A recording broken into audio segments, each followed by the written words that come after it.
Hello, Steve Artsy 9. Well, Nicholas Galitzine, I can't remember how to pronounce his name.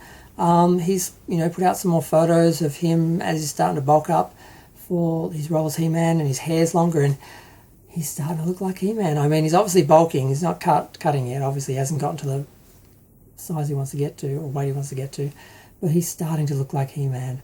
I saw a couple of pictures and I'm like, okay, I could kind of see it when I imagined him bigger. But now he's a bit thicker and he's got the long hair. I can see him playing He-Man, and I hope he has the same sort of heart and spirit and sensitivity that He-Man had, because a lot of people just look at He-Man and think Conan, warrior, barbarian.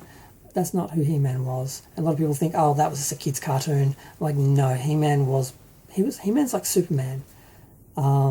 He's just pure and good and innocent to a degree, and I love that about him. And I've always been afraid that if they did a live action version, that they would try and do the Conan barbarian thing and just focus on the muscles and all that. I think they might.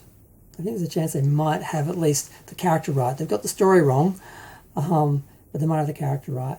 And they showed also some photos of him working out with the girl who's playing Teela, and her hair is currently dyed kind of an orangey reddy colour, so that's promising as well.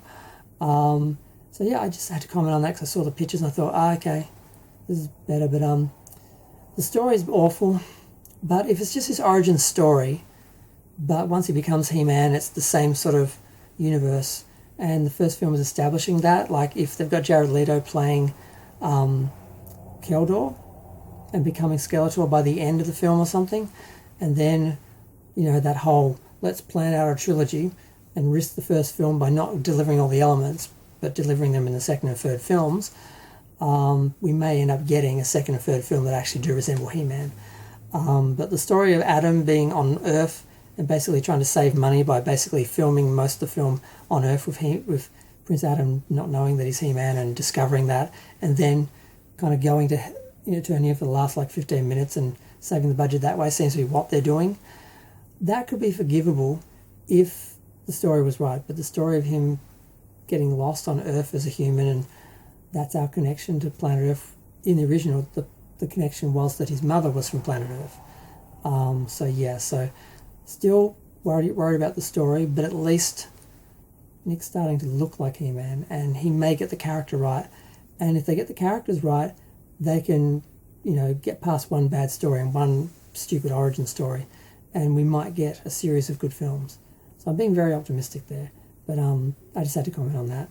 I'm going to go. Feel free to share, comment, subscribe. Let me know what you think of the new He-Man movie and how the actors are starting to shape up for the roles.